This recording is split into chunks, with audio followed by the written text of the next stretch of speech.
നമസ്കാരം സർ.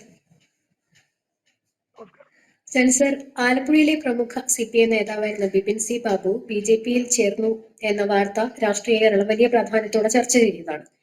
പ്രതിരോധം CPM ഉയർത്തുന്നുണ്ട്, BJP ഇത് വലിയ രീതിയിൽ ആഘോഷിക്കുന്നുണ്ട്. CPM-ന്റെ മതേതര സ്വഭാവം ആ ജില്ലയിൽ നഷ്ടപ്പെട്ടു. മാത്രമല്ല G സുധാകരനെ പോലുള്ള നേതാക്കൾക്ക് പോലും അവിടെ രക്ഷയില്ല എന്ന് ബിപിൻ സി ബാബു പറയുമ്പോൾ ബിപിൻ സി ബാബുവിന്റെ സ്വഭാവ ദൂഷ്യമാണ് അയാളെ പാർട്ടിയിൽ നിന്ന് പുറത്താക്കാൻ കാരണം, അല്ലെങ്കിൽ പുറത്തു പോകാൻ കാരണമെന്ന് CPM പ്രതിരോധം ഉയർത്തുന്നുണ്ട്. ഇതിനൊക്കപ്പുറത്തേക്ക് BJP-യിലേക്ക് ഇത്തരത്തിലുള്ള CPM നേതാക്കളുടെയൊക്കെ കടന്നുവരവ് പാർട്ടിയെ ഏത് രീതിയിൽ സ്വാധീനിക്കും എന്നുള്ളതാണ് താങ്കൾ കരുതുന്നത്? കാരണം നമുക്കറിയാം, BJP സംസ്ഥാന അധ്യക്ഷൻ കഴിഞ്ഞ ദിവസം പറഞ്ഞത് ഈ മാലിന്യങ്ങൾ പുറത്തേക്ക് പോകുമ്പോൾ ആരെ ഉദ്ദേശിച്ചാണെന്ന് നമുക്ക് എല്ലാവർക്കും അറിയാമല്ലോ. ശുദ്ധജലം പാർട്ടിയിലേക്ക് കൂടുതൽ ഒഴുകിയെത്തുമെന്നുള്ളതാണ്. എന്ന് വെച്ചാൽ കൂടുതൽ നേതാക്കൾ മറ്റു പാർട്ടികളിൽ നിന്ന് BJP-യിലേക്ക് ശുദ്ധീകരിച്ച് കടന്നു വരുന്നു എന്നുള്ളത്. താങ്കൾ എങ്ങനെയാണ് ഇതിനെ വിലയിരുത്തുന്നത്? അല്ല, കഴിഞ്ഞ 45 വർഷമായിട്ട് പല കാലഘട്ടങ്ങളിൽ ഇടതു മുന്നണി അല്ലെങ്കിൽ ലെഫ്റ്റ് ഐഡിയോളജി, കമ്മ്യൂണിസ്റ്റ് ഐഡിയോളജി ഉള്ള ആൾക്കാരിൽ നിന്നും വലിയൊരു വിഭാഗം ആൾക്കാർ BJP-യിലോട്ട് വന്നിട്ടുണ്ട്. ഇടത് ഉപേക്ഷിച്ച് വലതിലേക്ക് വന്നിട്ടുണ്ട്. അത് ബംഗാളിലും ത്രിപുരയിലും ഒക്കെ കൂട്ടമായിട്ട് മാർക്സിസ്റ്റ് പാർട്ടിയുടെ ഓഫീസ് സഹിതം ഒരു നേരെ ഉരുട്ടി വെളുക്കുമ്പം CPM ഓഫീസ്, CPI ഓഫീസ്, ഇടത് ഓഫീസുകളുടെ മുകളിൽ BJP ഓഫീസിൽ നിന്ന് ബോർഡ് മാറി വരികയാണ് ചെയ്യുന്നത്. Local secretary, area secretary, booth secretary അടക്കം കംപ്ലീറ്റ് ഇങ്ങ് പോരുകയാണ് ചെയ്തിരിക്കുന്നത്. അപ്പൊ ആ ലെവലിലോട്ട് കേരളം പരുവപ്പെട്ടുകൊണ്ടിരിക്കുകയാണ്. കാരണം വലിയ വിപ്ലവമൊക്കെ ഇവിടെ ഏകദേശം മാർക്സിസ്റ്റ് പാർട്ടി തുടങ്ങിയിട്ട് 10-80 വർഷമായി. പല പല രൂപത്തിൽ 1936 തുടങ്ങി പല രൂപത്തിലും ഭാവത്തിലും ഇടത് കക്ഷികളുണ്ട്. ഇതിന്റെ ഇവരുടെ ഏറ്റവും അവസാനത്തെ കമ്മ്യൂണിസ്റ്റ് പാർട്ടിയാണ് ആം ആദ്മി. അപ്പോ അവരും തുടങ്ങിയിട്ട് ഏകദേശം 12 വർഷം കഴിഞ്ഞു. പക്ഷെ വിപ്ലവം ഒന്നും നടന്നില്ല. നേതാക്കൾ സ്വത്ത് സമ്പാദിച്ചു, കോടികൾ കൊള്ളയടിച്ചു, ജിഹാദികൾക്ക് പാവിരിച്ചു, ഒത്തിരി ലവ് ജിഹാദും നാർക്കോട്ടിക് ജിഹാദും വഖഫ് ജിഹാദും ഒക്കെ നടത്തി എന്നുള്ളതല്ലാതെ മാർക്സിസ്റ്റ് പാർട്ടിയെ കൊണ്ട് എന്തെങ്കിലും ഒരു ഗുണം ഇന്ത്യയിലെ ആർക്കെങ്കിലും ഒരു കാലത്തും കിട്ടിയിട്ടില്ല. Communism devil. അപ്പോ ഇത് ഇപ്പം നേരത്തെ കമ്മ്യൂണിസത്തെ താങ്ങി നിർത്തിക്കൊണ്ടിരുന്നത് മീഡിയ ആണ്. ഇന്ത്യയിലെ മീഡിയ ആണ്, പ്രിന്റ് മീഡിയയും പിന്നീട് വിഷ്വൽ മീഡിയയും. കഴിഞ്ഞ ഒരു 30-40 വർഷമായിട്ട് വിഷ്വൽ മീഡിയയും. പക്ഷെ ഇപ്പൊ സോഷ്യൽ മീഡിയ വന്നതോടുകൂടി കമ്മ്യൂണിസ്റ്റ് പാർട്ടി ഒരു ഫ്രോഡാണ്, അല്ലെങ്കിൽ അതൊരു ഇലൂഷനും ഡെലൂഷനുമാണ്. അതിൻ്റെ അകത്ത് പ്രത്യേകിച്ച് കണ്ടന്റ് ഒന്നുമില്ല എന്ന് ലോകം മനസ്സിലാക്കുന്നു, ഇന്ത്യ മനസ്സിലാക്കുന്നു, കേരളവും മനസ്സിലാക്കി തുടങ്ങിയിരിക്കുന്നു. ലോകത്താദ്യമായിട്ട് ഒരു ബാലറ്റിലൂടെ കമ്മ്യൂണിസ്റ്റ് പാർട്ടിയെ തെരഞ്ഞെടുത്ത മരമണ്ടന്മാരാണ്, അല്ലെങ്കിൽ പ്രബുദ്ധരാണെന്ന് വേണമെങ്കിൽ പറയാം, ആണ് കേരള ജനത. വേറെ ആരും ഈ ചെകുത്താൻ പല സ്ഥലവും കീഴടക്കിയിട്ടുണ്ട്. ചെകുത്താനെ ബാലറ്റിലൂടെ തെരഞ്ഞെടുക്കാൻ മാത്രം മണ്ടത്തരം കാണിച്ചിരിക്കുന്നത് അത് ഒരു പ്രാവശ്യമല്ല, പല പ്രാവശ്യം, ഏകദേശം 10ഓളം പ്രാവശ്യം ചെകുത്താനെ ബാലറ്റിലൂടെ തെരഞ്ഞെടുത്തവരാണ് കേരള ജനത. ഇപ്പൊ അവർക്കൊരു ചെറിയ മാനസാന്തരം വന്നിട്ടുണ്ട്. കാരണം ഇവര് പറഞ്ഞ വിപ്ലവമെല്ലാം രക്തച്ചൊലിച്ചിലില്ലാതെ നിയമനിർമ്മാണത്തിലൂടെയും ആത്മാർത്ഥമായ പ്രവർത്തനത്തിലൂടെയും കേന്ദ്ര ഗവൺമെന്റ് നടപ്പിലാക്കാൻ തുടങ്ങി. ഇവിടെ സ്വാതന്ത്ര്യ സമരകാലത്ത് കോൺഗ്രസ്സുകാരും പിന്നീട് കമ്മ്യൂണിസ്റ്റുകാരും ഒക്കെ പറഞ്ഞിരുന്നു വെൽഫെയർ സ്റ്റേറ്റ്, ക്ഷേമരാഷ്ട്രം വരും, എല്ലാവരും ബ്രിട്ടീഷുകാരും പോയി കഴിഞ്ഞാൽ പിന്നെ രക്ഷപ്പെട്ടു, ക്ഷേമരാഷ്ട്രം വരും, വെൽഫെയർ സ്റ്റേറ്റ് വരും എന്നാണ് പറഞ്ഞത്. സ്വാതന്ത്ര്യം കിട്ടിക്കഴിഞ്ഞ് ബ്രിട്ടീഷുകാരും പോയി കഴിഞ്ഞിട്ട് വെൽഫെയർ സ്റ്റേറ്റ് ക്ഷേമം വന്നത് കോൺഗ്രസിനും കമ്മ്യൂണിസ്റ്റിനും ജിഹാദിക്കും മാത്രമേ വെൽഫെയർ സ്റ്റേറ്റ് കിട്ടിയുള്ളൂ. ബാക്കി ഇവിടുത്തെ ബഹുഭൂരിപക്ഷം വരുന്ന ഹിന്ദുക്കൾക്കോ മറ്റു മതക്കാർക്കോ വെൽഫെയർ കിട്ടിയില്ല, വെൽഫെയർ സ്റ്റേറ്റ് ഉണ്ടായില്ല. വെൽഫെയർ കിട്ടില്ല, രാജ്യത്തിന്റെ വെൽഫെയർ ആനുകൂല്യങ്ങൾ കിട്ടുന്നത് കോൺഗ്രസിനും കമ്മ്യൂണിസ്റ്റിനും ജിഹാദിക്കും മാത്രമായി. അപ്പൊ ആ ഒരു മാറ്റം കേരളത്തിലെ ഏറ്റവും കൂടുതൽ കേരളത്തിലെ ഹിന്ദു ജനവിഭാഗത്തെ വളരെ ആസൂത്രിതമായി ഒരു ഇലൂഷനിലോ ഡെലൂഷനിലോ നിർത്തിക്കൊണ്ട് അവരെ പറ്റിക്കുകയായിരുന്നു കമ്മ്യൂണിസ്റ്റ് പാർട്ടി ചെയ്തുകൊണ്ടിരുന്നത്. ഇപ്പോ നിങ്ങൾ SFI നോക്കിയാലും DYFI നോക്കിയാലും അല്ലെങ്കിൽ CITU നോക്കിയാലും മാർക്സിസ്റ്റ് പാർട്ടി നോക്കിയാലും അവിടെയെല്ലാം കഴിഞ്ഞ 10 വർഷം കൊണ്ട് അതിന്റെ നിയന്ത്രണം ജിഹാദി ഏറ്റെടുത്തു.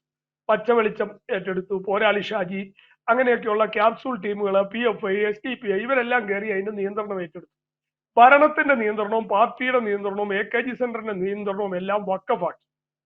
ഈ ക്ലിപ്പ് ഹൗസ് വരെ വക്കഫായെന്നാ പറയുന്നത്. മെയിൻ സഹാക്കന്മാരുടെയും വീട് മൊത്തം വക്കഫായി, സഹാത്തികളെയും വക്കഫാക്കി.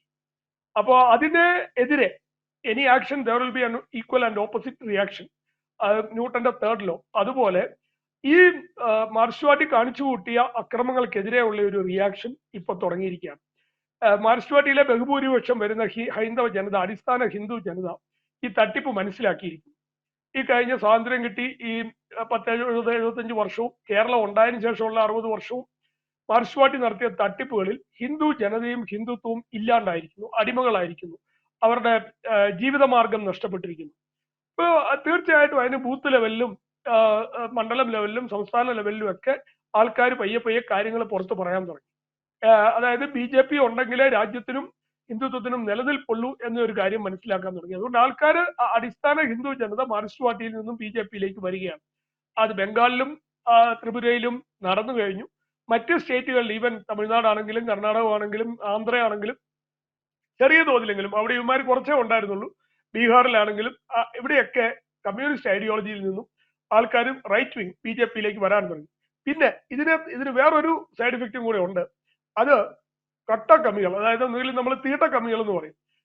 ആ ടീമുകളെല്ലാം ഇപ്പൊ ആം ആദ്മിയിലോട്ടും നക്സലിലോട്ടും കുറെ കൂടെ തീവ്രമായിട്ടുള്ള കമ്മ്യൂണിസത്തിലേക്കും പോകാൻ തുടങ്ങി. ഇതിനങ്ങനെ ഒരു ഇതുകൊണ്ട് കേരളത്തിലും അത് സംഭവിച്ചിട്ടുണ്ട്. One India one pension, Aam Aadmi, അങ്ങനെ അനാർക്കിസം, നക്സലിസം. പിന്നെ ഇപ്പൊ ബീഹാറില് ഒക്കെ ഈ ഇവരുടെ ഇന്ത്യ അലയൻസിലുള്ളത് CPIയും CPMും അല്ല, നക്സലാണ്. ജാർഖണ്ഡിലും ഉള്ളത് നക്സലാണ്. ഡൽഹിയിലും പഞ്ചാബിലും ഒക്കെ കമ്മ്യൂണിസ്റ്റ് പാർട്ടി ആം ആദ്മി ആയിട്ട് സിറ്റി നക്സൽ അനാർക്കിസ്റ്റ് ആയിട്ട് രൂപാന്തരപ്പെട്ടു. അപ്പോ കേരളത്തിലും ആ മാറ്റം വന്നുകൊണ്ടിരിക്കുകയാണ്. ആ വലതുവശത്തേക്ക് കമ്മ്യൂണിസ്റ്റ് പാർട്ടിയിൽ നിന്നും വലതുവശത്തേക്ക് പോരുന്നവർ BJPയിലേക്ക് പോകുന്നു. തീവ്ര ഇടതുപക്ഷവും ജിഹാദിസവും നക്സലിസവും ഒക്കെ വരുന്നവർ ആം ആദ്മി പോലത്തെ പ്രസ്ഥാനങ്ങളിലേക്ക് പോകുന്നു. ഇതിനെ പാർട്ടിക്ക് നേരിടാനൊന്നുമില്ല. കാരണം പാർട്ടി പറഞ്ഞുകൊണ്ടിരുന്ന കാര്യങ്ങൾ മൊത്തം നുണയാണെന്ന്, എല്ലാം ശരിയാക്കാമെന്നും പറഞ്ഞ് അധികാരത്തിൽ വന്ന് എല്ലാവരെയും ശരിയാക്കുന്ന അവസ്ഥയെത്തി. ഇന്ന് ഇന്ത്യയിലെ ഏറ്റവും കൂടുതൽ ടാക്സ് കൊടുക്കുന്ന ജനത കേരള ജനതയാണ്. ഇന്ന് ഇന്ത്യയിൽ ഏറ്റവും കൂടുതൽ ദുരിതവും കഷ്ടതവും തൊഴിലില്ലായ്മയും പ്രശ്നങ്ങളും ഉള്ള സ്റ്റേറ്റ് കേരളമായി മാറി. ഇപ്പൊ കേരളം പോലെ ഒരു സ്റ്റേറ്റിനെ നശിപ്പിക്കുക എന്ന് പറയുന്നത് സ്വാതന്ത്ര്യം കിട്ടിയ സമയത്ത് ഇന്ത്യയിലെ നമ്പർ 1 സ്റ്റേറ്റ് ആയിരുന്ന കേരളം ഇന്ന് നമ്പർ 28ലേക്ക് മാറിയിരിക്കുകയാണ്. ഏറ്റവും അവസാനത്തെ സ്റ്റേറ്റിലേക്ക് മാറിയിരിക്കുകയാണ്. മഹാരാജാക്കന്മാരും ബ്രിട്ടീഷുകാരും ചെയ്ത വികസനത്തിന്റെ ഫലമാണ് ഈ സ്വാതന്ത്ര്യം. അല്ലെ, കേന്ദ്രം കേരളത്തെ 1956 ഒരു സ്റ്റേറ്റ് ആയിട്ട് ഫോം ചെയ്യുമ്പോൾ നമ്പർ 1 സ്റ്റേറ്റ് ആയതിന്റെ കാരണം ബ്രിട്ടീഷുകാരും മഹാരാജാക്കന്മാരും ചെയ്ത വികസനമായിരുന്നു. അതിനെല്ലാം തള്ളി പറഞ്ഞുകൊണ്ട് ആർക്കും വേണ്ടാത്ത കമ്മ്യൂണിസം എന്ന് പറയുന്ന ഒരു ചെകുത്താൻ പ്രത്യയശാസ്ത്രം അടിച്ചേൽപ്പിച്ച് കേരളത്തിന്റെ 4 തലമുറയെ ഇവര് ഈ 1936 തുടങ്ങി ഈ 2026 വരുമ്പോഴത്തേനും 90 വർഷവും 4 തലമുറയെ ഇവര് തകർത്തു, ഇല്ലാണ്ടാക്കി. സ്പിരിച്വൽ ആയിട്ട് ഇല്ലാണ്ടാക്കി, സാമ്പത്തികമായിട്ട് ഇല്ലാണ്ടാക്കി, ഭൗതികമായിട്ട് ഇല്ലാണ്ടാക്കി, അടിമകളാക്കി. ശരിക്കും കേരളത്തെ ഈ തീട്ട കമ്മികളെ ഒരു സെപ്റ്റിക് ടാങ്ക് ആയിട്ട് മാറ്റി. അതിൽ നിന്നും ആരെങ്കിലും രക്ഷപ്പെടുന്നുണ്ടെങ്കിൽ അത് കാർന്നോന്മാരുടെ പുണ്യം കൊണ്ട്, ഒരു 7 തലമുറയിൽ ആരെങ്കിലും അവരുടെ കാർന്നോന്മാർ ചെയ്ത പുണ്യം കൊണ്ട് രക്ഷപ്പെടുന്നു എന്ന് വിശ്വസിക്കുന്ന ആളാണ് ഞാൻ. അല്ലെങ്കിൽ അതിനകത്ത് നിന്ന് രക്ഷപ്പെടാൻ പറ്റത്തില്ല. കൂടുതൽ ആൾക്കാർ രക്ഷപ്പെടട്ടെ. BJPയിലേക്ക് അവർ വരുമ്പോൾ അവർ ദേശീയതയിലേക്കും ഹിന്ദുത്വത്തിലേക്കും വരും, ഡെവലപ്മെന്റിലേക്ക് വരും. അത് സ്വാഗതാർഹമാണ്. കൂടുതൽ ആൾക്കാരെ ഇടതുമുന്നണിയിൽ നിന്നും അടുത്ത 1.5 വർഷം കൊണ്ട് രക്ഷപ്പെടും. ഈ പഞ്ചായത്ത് ഇലക്ഷനും അസംബ്ലി ഇലക്ഷനും വരുന്നതോടുകൂടി അടുത്ത 1.5-2 വർഷം കൊണ്ട് ബംഗാളിലും ത്രിപുരയിലും സംഭവിച്ച പോലെ മാർക്സിസ്റ്റ് പാർട്ടി എന്ന് പറയുന്നത് മെൽറ്റ് ആവും, ഇടതുമുന്നണി എന്ന് പറയുന്നത് മെൽറ്റ് ആവും. അതിന് വലിയ പ്രസക്തി ഒന്നും കാണത്തില്ല. പിന്നെ ഈ ഞാൻ നേരത്തെ പറഞ്ഞ രീതിയിലുള്ള അന്തം കമ്മികൾ എന്ന് പറയുന്ന ആൾക്കാർ മാത്രം അതിൻ്റെ അകത്ത് ഉള്ള ഒരു സംവിധാനം.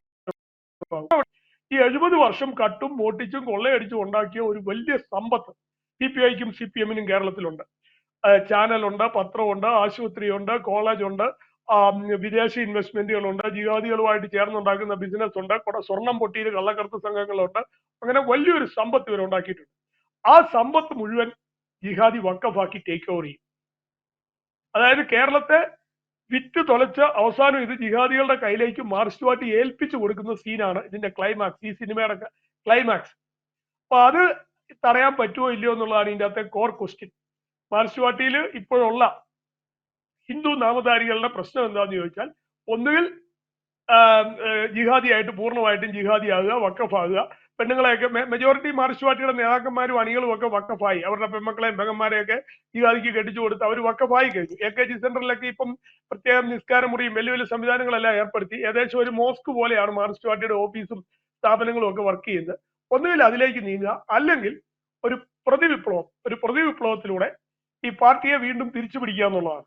അപ്പൊ അത് എങ്ങനെയാണെങ്കിലും BJPയെ സംബന്ധിച്ചിടത്തോളം ദേശീയതയിലേക്ക് വരുന്ന ആൾക്കാരെ സ്വീകരിക്കുക, അവർക്ക് ഐഡിയോളജി കൊടുക്കുക, അവരെ പരിരക്ഷിക്കുക എന്നുള്ളതാണ്. അത് കൃത്യമായിട്ട് കേരളത്തിലെ BJP ചെയ്യുന്നുണ്ട്, കേന്ദ്ര BJP ചെയ്യുന്നുണ്ട്, മറ്റ് BJP യൂണിറ്റുകളും ചെയ്യുന്നുണ്ട്. കേരളത്തിൽ അത് തുടരട്ടെ, നല്ല കാര്യമല്ലേ? കാരണം ഇപ്പൊ മറ്റു കക്ഷികളും അധികം താമസിയാതെ, ജനതാദള്, NCP, കേരള കോൺഗ്രസ് മാണി, അങ്ങനെയുള്ള മറ്റ് ഘടകകക്ഷികളും അധികം താമസിയാതെ LDF വിടും.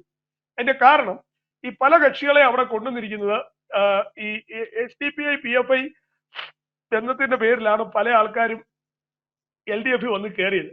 ഈ ജിഹാദികളെല്ലാം ഇപ്പൊ LDFന് കുറെ പേര്, ഒരു സെറ്റ് ജിഹാദികൾ LDF നിൽക്കുകയും കുറെ ജിഹാദികൾ UDF തിരിച്ചു പോവുകയും ചെയ്തു, പോരാളി ഷാജി ടീമെല്ലാം. അപ്പൊ ആ ടീമിന്റെ കൂടെ കുറെ ആൾക്കാർ ഒഴുകിപ്പോകും. സോ അതുകൊണ്ട് മാർക്സിസ്റ്റ് പാർട്ടിയെ സംബന്ധിച്ചിടത്തോളം ബിഗിനിങ് ഓഫ് ദ എൻഡ്, അത് മാർക്സിസ്റ്റ് പാർട്ടി അസ്തമിക്കാൻ പോവുകയാണ്. ആ അസ്തമയത്തിലേക്ക് അത് നീങ്ങുകയാണെന്നുള്ളതാണ് അവരുടെ എല്ലാ ഇതിലും ബ്രാഞ്ച്, ലോക്കൽ അല്ലെങ്കിൽ ഏരിയ സെക്രട്ടറി, അവിടെ എല്ലാം ഇവർ കയറി ഇരിക്കുകയാണ്, സുരക്ഷിതമായിട്ട് ഇരിക്കുകയാണ്.